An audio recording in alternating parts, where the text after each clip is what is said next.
Assalamualaikum warahmatullahi wabarakatuh.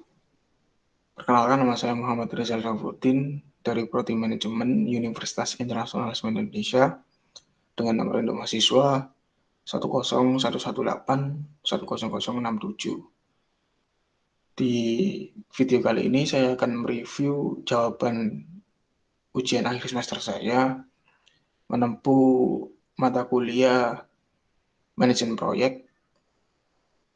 Jadi ada 7 soal, ada soal B dan soal A.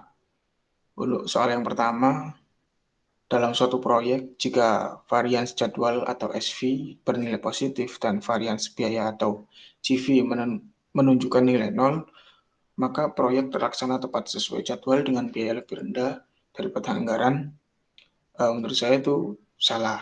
Kemudian soal yang kedua, konflik seringkali menciptakan hasil yang penting antara lain munculnya ide baru, alternatif solusi, dan motivasi untuk bekerja lebih keras serta kolaborasi yang lebih baik. Sementara dalam grouping akan produktif jika terdapat kesesuaian dengan nilai atau standar etika kelompok dan berkembang jika tidak ada sudut pandang yang saling bertentangan. Menurut saya jawabannya benar. Kemudian soal yang ketiga, dalam pengelolaan proyek perlu melakukan risiko dengan baik dan memadai. Terdapat 2 risiko yang harus direspon. Untuk risiko positif, strategi responnya adalah risk avoidance, risk acceptance, risk transfer, dan risk mitigation. Jawabannya benar. Kemudian soal B, nomor 4, terdapat 2 teknik dan metode pengendalian biaya dan jadwal. Sebutkan kedua metode tersebut dan berikan penjelasan serta teknis pelaksanaan masing-masingnya. Untuk metode pertama adalah metode nilai hasil atau input value. Jadi input value itu merupakan suatu metode pengendalian yang digunakan untuk mengendalikan biaya dan jadwal proyek secara terpadu. Metode ini memberikan informasi status kinerja proyek pada suatu periode pelaporan dan memberikan informasi prediksi biaya yang dibutuhkan serta waktu untuk menyelesaikan seluruh pekerjaan berdasarkan indikator kinerja saat pelaporan. Kemudian metode yang kedua adalah metode analisis varians. Jadi metode ini untuk mengendalikan biaya dan jadwal suatu kegiatan proyek. Dalam metode ini itu dapat diidentifikasi dengan membandingkan jumlah biaya yang sesungguhnya dikeluarkan terhadap anggaran. Jadi analisis varians dilakukan dengan mengumpulkan informasi tentang status terakhir kemajuan proyek pada saat pelaporan dengan menghitung jumlah unit pekerjaan yang telah diselesaikan, kemudian dibandingkan dengan perencanaan atau melihat catatan. Serta penggunaan sumber daya, metode ini akan memperlihatkan perbedaan antara biaya pelaksanaan terhadap anggaran serta waktu pelaksanaan terhadap jadwal. Lalu soal kelima, salah satu karakter proyek adalah mulainya dan pada akhirnya, dan berikan penjelasan terhadap mengapa proyek harus diakhiri atau ditutup. Jadi karena pada setiap proyek harus resmi mengakhiri sesuatu penghentian. Jadi proyek tidak perlu berarti kegagalan atau ditinggalkan. Sebuah proyek dapat dihentikan karena berbagai alasan, termasuk berhasil menyelesaikan proyek tersebut. Lalu ada beberapa alasan mengapa proyek harus diakhiri atau ditutup. Yang pertama, proyek selesai lebih cepat dari jadwal yang sudah ditentukan. Kemudian yang kedua, ditinggalkan sejak dini karena ada alasan teknis yang menghambat pencapaian tujuan proyek. Kemudian yang ketiga, proyek deadlock sehingga harus ditutup secara administratif. Lalu soal ke-6, dalam sesi strategi PT PKG pasca COVID,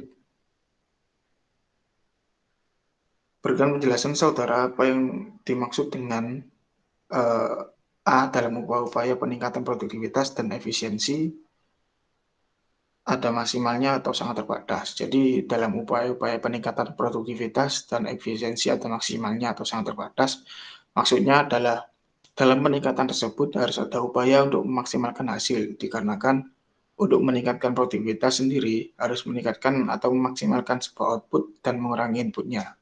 Dan sebaliknya untuk meningkatkan efisiensi harus dilakukan dengan baik dan tepat supaya bisa terarah dan membuat perusahaan semakin berkembang. Kemudian yang B, mengapa perusahaan perlu terus beradaptasi dengan pemimpin perubahan? Karena jika perusahaan bisa terus beradaptasi akan berdampak sangat baik bagi perusahaan. Yani perusahaan tersebut akan bisa lebih unggul dan bisa berkembang sesuai dengan tujuan visi misi perusahaan. Lalu yang C, ada Voice of Customer atau VOC, banyak digunakan sebagai input untuk mendukung kegiatan perbaikan proses dalam perubahan. VOC ini merupakan umpan balik pelanggan atas penggunaan produk perusahaan. Lalu yang D, ide dan kreativitas tidak memandang level. Jadi sebuah ide dan kreativitas itu tumbuh dengan tidak memandang level atau hierarki. Jadi diperbolehkan menyalurkan ide atau kreativitasnya.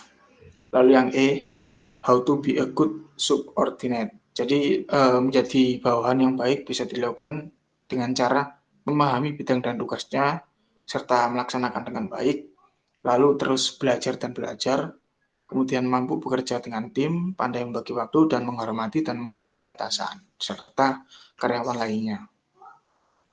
Lalu yang F, customer intimacy. Jadi strategi bisnis yang dilakukan dengan memberikan perhatian tinggi terhadap pelanggan. Lalu yang G, ada product leadership. Jadi product leadership ini model bisnis yang mengendalikan kemampuan perusahaan dalam menghasilkan produk-produk baru secepat mungkin. Lalu yang H, ada operational excellence. Jadi keunggulan operasional terjadi ketika setiap karyawan dapat melihat seluruh proses yang memberikan nilai kepada pelanggan, serta mampu memperbaiki proses ketika terjadinya masalah. Kemudian untuk soal nomor 7, yang A, sebutkan masing-masing permasalahan konsten tersebut, berikan penjelasan masing-masing. Jadi dalam soalnya ini, dalam pengelolaan proyek terdapat dua kemungkinan terjadi permasalahan. Untuk yang pertama, terhadap proyek terbatas waktu. Jadi sebuah proyek harus diselesaikan pada tanggal yang ditentukan. Sifatnya waktu adalah tetap dan sumber daya lebih fleksibel. Jadi sumber daya tambahan diperlukan untuk memastikan proyek memenuhi jadwal. Kemudian yang kedua, ada proyek terbatas sumber daya.